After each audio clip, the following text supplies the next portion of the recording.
Here I want to talk about how to increase your bar exam score 50 points or more as a repeat taker.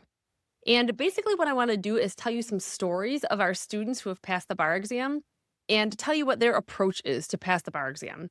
Some of these students have increased their score 50 or more points. Some of them have passed on their second time, third time, fourth time, fifth time, 20th time taking the bar exam. Some were non traditional students that didn't even go to law school and still took and passed the bar exam. And what I've noticed is there's a difference between students who pass the bar exam and students who don't. And a lot of people talk about statistics like, oh, the repeat bar exam taker statistics are not good. They're low. I'm afraid I'm going to fail. But the truth is, I don't care about the statistics. I care about your approach. If you tell me what your approach is, that means a lot more than the statistics on whether or not you will pass or fail the bar exam. So there are really, I found three things that our repeat takers do to pass the bar exam on a subsequent attempt. And I kind of want to just lay out what those three things are and then also give you some examples from our students.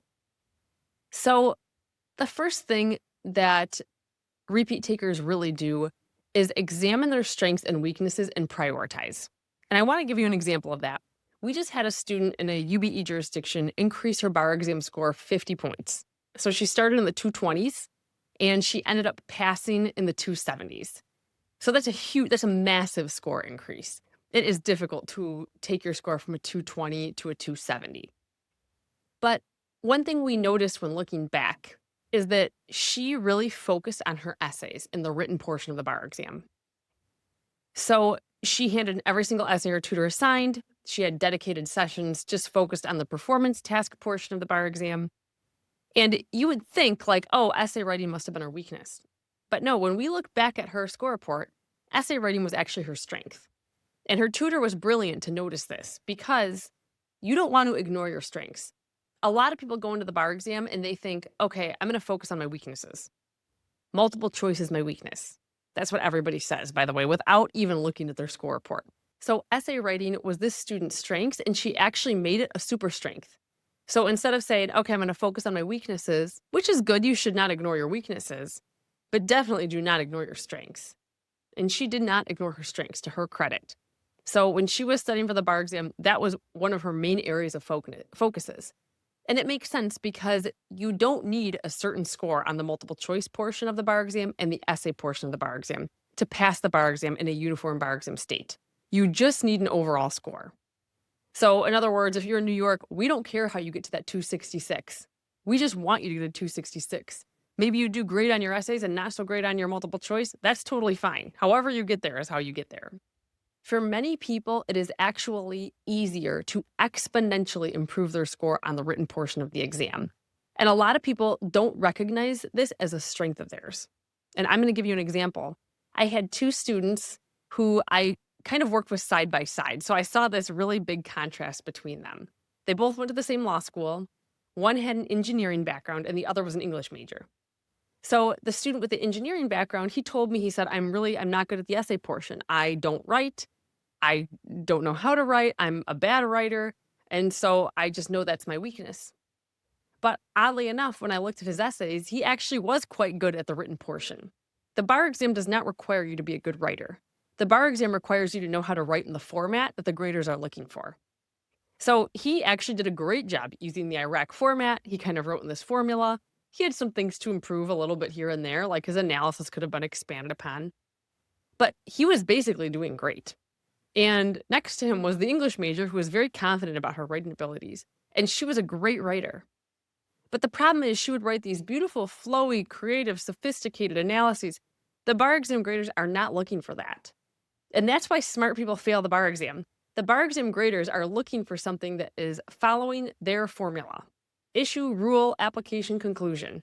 And if you're not following that formula, or if you're making it too hard for the grader to follow your essay, you will not do well on that essay.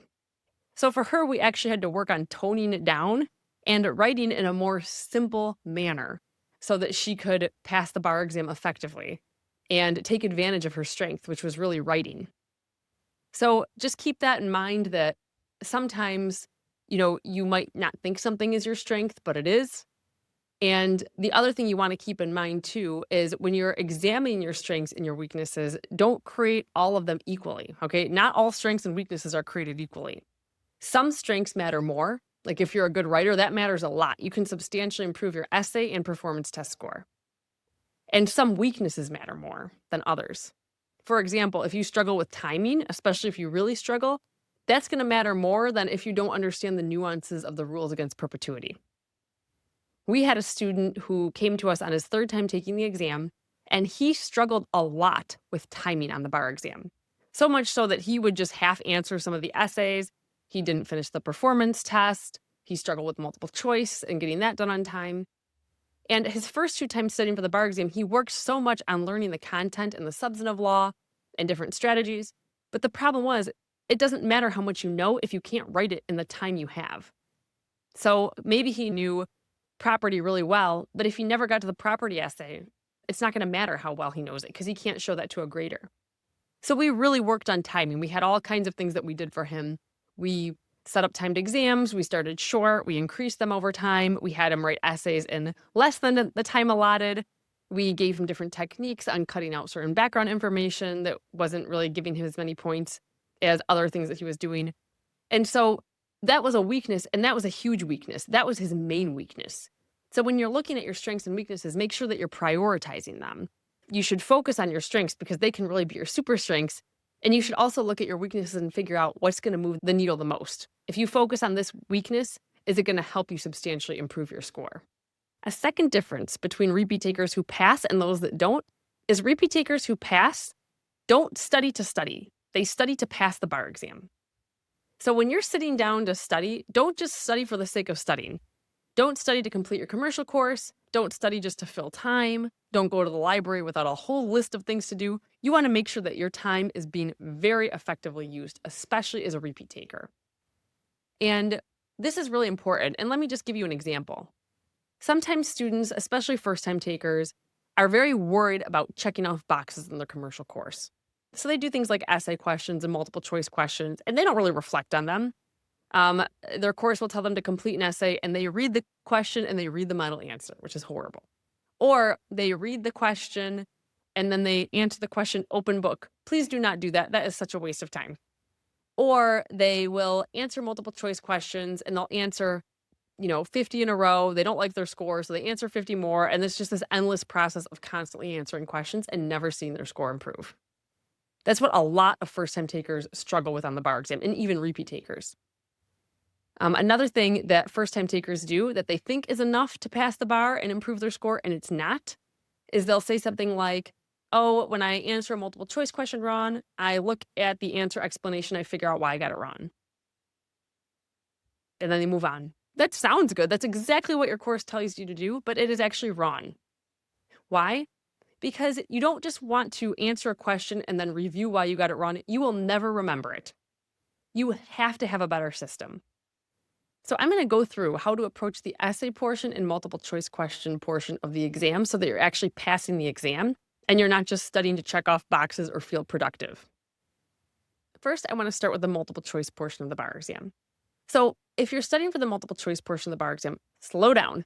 You do not want to answer 100 questions, not be happy with your score, 100 more, 100 more, 100 more. This is not a good use of your time. You will not see your score go up. This is a waste of time and an inefficient use of time.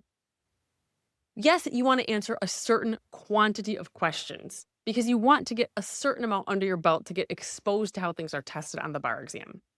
But oftentimes people focus so much on quantity and not at all on quality. And quality is ultimately what's going to make a difference in your multiple choice score. One of the repeat takers that came to us answered 5,000 questions before he took the bar exam the first time. That is not a good use of time. Do not answer 5,000 questions. I don't even know where he got 5,000 questions.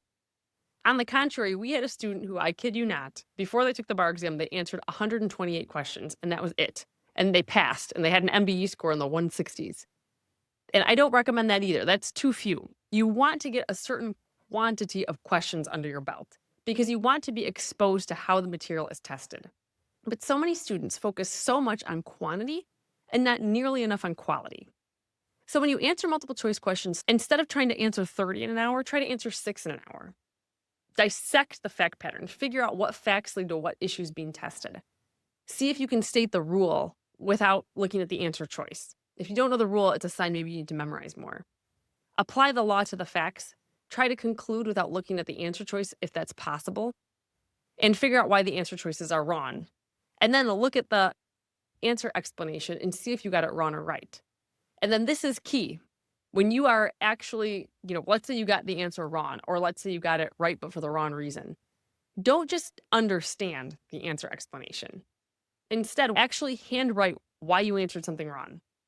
Like, let's say that you didn't remember the elements of a hearsay exception, or you forgot how to sever a joint tenancy. Write down, here are the ways to sever a joint tenancy, because you forgot it. Or maybe you got it wrong because you read the facts too quickly. That's why I used to get everything wrong, is I would just read the facts too quickly and then I would get something wrong. So if that's the case, write down, I read the facts too quickly, I got this wrong.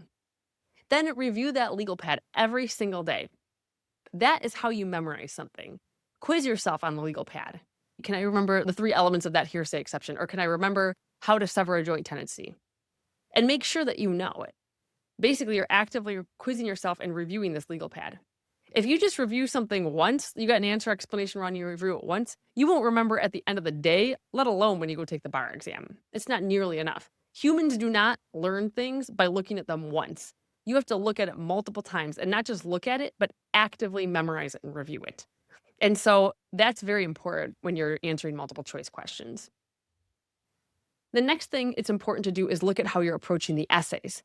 A lot of students will either read the essays, like I mentioned, or they will do the essay open book, which is a horrible waste of time. Instead, when you're doing an essay, write the full essay answer under time conditions for the most part, and then compare it to the model answer and self-grade it. So by self-grading it, I mean go through that answer as though you were a grader and ask, what issues did I spot or not spot? And what facts from the fact pattern could have led me to spot that issue? Did I know the rules? If not, write them out in a different color font. Again, you're pretending you're a grader. Did I apply the law to the facts correctly? Did I conclude correctly? You want to write all of this down, write into your essay as though you were a grader. So I typically say write in a different color font and just pretend you're the grader grading your essay. Give yourself a score. And the reason I have students do this, and I'm so adamant about it, is because we've seen huge score increases from students who have taken this approach. And initially, when I taught essay classes over 10 years ago, I would not make students self-grade. I would just encourage them to. I'd talk about the benefits of it. But what I found is that students that were self-grading actually scored significantly higher on the bar exam and were more confident. So they were passing the bar exam and they were more confident going into the bar exam and out of the bar exam. And if you think about it, this makes sense. It's because they were learning how to think like a grader. So throughout bar prep, instead of just writing essays and handing them in for someone to look at, they were intuitively understanding over time what they were doing right and what they weren't doing right. They were naturally tweaking their approach, and they were getting better because they had so much constructive feedback from themselves. They gave themselves great feedback. And this is not to say you shouldn't hand it into your commercial course to grade 2, because sometimes they'll spot things that you don't. But who cares more about whether you pass the bar exam, you or your commercial course grader? I can promise you the answer is you. The feedback that you give yourself will mean so much more than feedback that somebody else gives you. That feedback can still be helpful. It might ultimately even provide you with an even bigger score boost, but you are very invested in your prep. So make sure that you're the one taking the time to get into the mind of a grader and improve your score. I want to mention too that I'm not saying that it's bad to follow a commercial course schedule at all. The fact is, commercial courses are built for an average test taker. So they're built, they're kind of big box courses, and they're built to help the average person pass the bar exam. If you are not the average person, then you might need to modify their schedule a bit to be tweaked to you. So keep this in mind when you're studying for the bar exam. You're not studying to complete your course. You're studying to pass the bar exam. Don't completely throw out their schedule or say this isn't for me or just do your own thing. That's not necessarily the best approach either. That you still want to critically evaluate over time if what you're doing is helping or if you're just doing it to check off a box. And I tell students every week to set aside some time to consider their approach. Like maybe, for example, your schedule has you move on to a new subject, like it has you move on to evidence on Monday. but you still need more time on con law. Take the extra time on con law. You'll catch up on evidence, or maybe they have you write 2 performance tasks, but you really need more practice because you didn't have a lot of legal writing experience and you're struggling with timing. Then practice more. And maybe you're stronger in other things. Maybe you got an A plus in a class in law school. Okay, fine. Watch the lecture on double speed or don't watch at all if you really, really know the subject. So you just want to make sure that you're prioritizing your approach to help you pass the bar exam, not to check boxes off and not to just feel like you're being productive. The next thing that sets repeat takers apart from those that pass, those that don't pass, is repeat takers that pass invest in a new approach. So if you want to get what you never had, you have to do what you never did, or something like that. I've heard that expression before, and it applies very well to bar prep. We had a 7th time taker come to us, and he failed the bar exam 6 times. Not totally unusual. We've had that before. But what was unusual is he was within 5 points of passing every single time. And every time he said, "Oh, I'm just going to work on my multiple choice." But then his essays would go down, or "I'm going to work on this subject," and then that subject would go down. And it was too bad when he came to us because he basically spent almost 4 years of his life taking the bar exam. So on his 7th time, he took a different approach. He said, I'm not going to pretend I need 5 points. I'm going to pretend I need 50 points. And we worked with him. We crossed every T, we dotted every I, we made sure that he passed the bar exam. So he saw his score go up significantly on the 7th time taking it because he changed his approach. And that's so important. When you're studying for the bar exam, you don't want to leave anything to chance. Maybe the grader that you hand in that reads your essays is having a bad day and they give you a lower score than you deserve. You don't want that to lead you to failing the bar exam. You'd much rather pass with 20 points than fail by 1 point. That 1 point will make a huge difference. I've reviewed thousands and thousands of essays. And graders, for the most part, try to be fair. It's not like you see graders that are just randomly assigning scores to people. But they do make mistakes. And sometimes their scores are artificially low. Sometimes, you don't deserve the score that you got and you should have gotten a couple extra points. So make sure that you are leaving a buffer between the score that you need and the score that you're aiming for. If you need a 266, aim for a 296. If you need a 1390, aim for a 1590, because you want to make sure that you're leaving nothing to chance. What if you don't sleep well or your stomach hurts or something? You don't want that to be the reason you failed the bar exam. So as a repeat taker, it's really important that you invest your resources into bar prep and truly make it your last time. So the resources that you have are first and foremost time. You have to put in a certain amount of time to study for the bar exam. I understand repeat takers sometimes have to work and they don't have the luxury of taking 10 weeks off to study for the bar exam again. If you are in that boat, that is okay. I recommend first you see what time you can take off, if at all possible, because what you don't want to do is work and then fail by a point and then have to redo the whole thing. So see what time you can take off because you do need time to study for the bar exam. Even if you're very efficient, you still have to put in the hours. If you can't take time off work, see if maybe your employer will let you do any of your studying at work. If that's not feasible, then you have to make it a true commitment outside of work and you will be burning the candle at both ends, but it is very possible. I had a student who scored a very low score on the bar exam, probably the bottom 5th percentile, his first time taking it. He came to me and he told me he's working full time up until the day of the bar exam. And I practically begged him not to because his score was so low. I thought he really could benefit from having as much time off as possible. But he couldn't do it. So he studied, I'm not kidding, he woke up at 4 a.m. and he studied until 8. Then he went to work and then he studied from 6 p.m. until midnight. I do not recommend that schedule. He needed to sleep more. Okay, sleep really helps you function when you're studying for the bar exam. You need that sleep to categorize information, remember what you've learned, focus. But that was the schedule he kept. He was very determined to still find the time even though he was working. If you're able to do that, great. That's going to make a big difference for you. You need to find the time. And then once you have the time, you have to spend it efficiently. So you need to have a list of what you're going to do at each day. It should be prioritized on first, making sure you have good outlines. If you do not have outlines that help you, then please get new ones. And then your day should be prioritized around understanding those outlines. So you can do that through a commercial course lecture. You can do it through a tutor. You can use Google to understand concepts. Then you need to focus on memorizing the law. People hate the word memorize. I guess it's not very fashionable to say, but I'm just being honest. You have to memorize the law. A lot of first time takers make the mistake of going to lecture and then answering questions, then getting frustrated that they're not doing well, and then they answer more questions. And it's like an endless cycle that keeps on repeating itself. Instead of doing that, take time to understand the law, whether that's going to lecture, meeting with a tutor, figuring it out, whatever. And then once you know you understand it, then take time to memorize it. So, not just reading your outlines, that is not memorizing, that is passive and it's a waste of time. What you need to do is actually look at your outlines and actively learn them. So, for example, let's say that you're reviewing hearsay. See if you can list all of the exceptions where a declarant is unavailable. Can you list all of the exceptions and all of their elements? You should have your outline in front of you, cover it up, see if you can jot it down. The first time you do it, you will not be able to jot it down. And then you'll keep looking at your notes and seeing, okay, do I know this? And do I know it now? You'll go back and forth. You'll do it 5 times. But at the end of the 5th time, you'll probably know all the exceptions where the hearsay declarant must be unavailable and their elements. Great. Move on to the next section. This should take up a big bulk of your study time. So, like, let's say you spend 2 hours understanding the law, 2 hours memorizing the law, then maybe you spend 2 or 3 hours on questions. So then you're actually practicing what you've learned.